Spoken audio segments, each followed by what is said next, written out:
Bonjour, vous écoutez l'épisode 34 de la saison 2 du podcast Revue et Corrigé.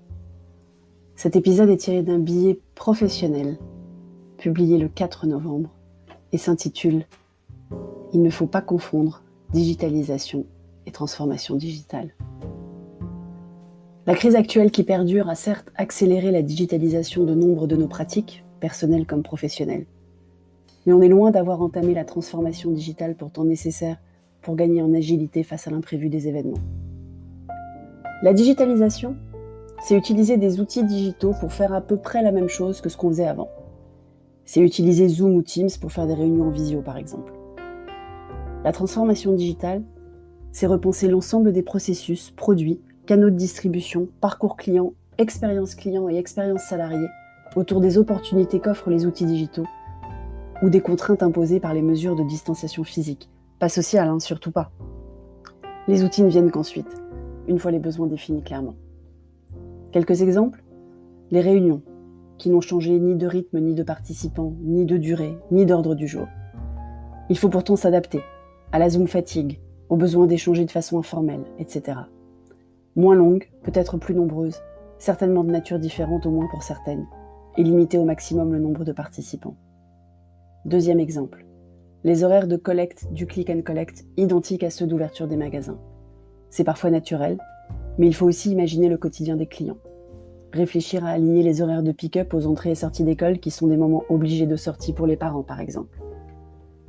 Troisième exemple, les produits. Les produits au catalogue qui restent inchangés aussi. Pourtant, il faut savoir se réinventer et être au plus proche des attentes des clients. Je prends pour exemple un bar à ongles qui a créé dans l'urgence du jeudi avant le confinement 2 des kits dépose de gel à vendre à toutes les clientes paniquées à l'idée de ne pas pouvoir venir au magasin comme d'habitude. Ils ont été dévalisés dans la journée et pourtant ils ne le vendent jamais. Dernier exemple, le marketing relationnel, à revoir profondément. Même si j'espère que de nombreuses entreprises ont appris de leur lenteur à modifier leur contenu et rythme de leur marketing relationnel, comme je vous en parlais en saison 1, peu ont vraiment développé un marketing relationnel digne de ce nom, alors que les newsletters personnels explosent. C'est le moment de s'y remettre. Alors on fait quoi ? Bien sûr, on aurait dû se poser ces questions entre les deux confinements, mais il n'est pas encore trop tard. D'abord, on implique les collaborateurs. Au plus près du terrain, des interrogations clients, des contraintes logistiques imposées par le télétravail et les plus concernés par les nouveaux process. Ils sont souvent les meilleurs conseillers de nouvelles pratiques, plus adaptés à ce monde en perpétuel mouvement.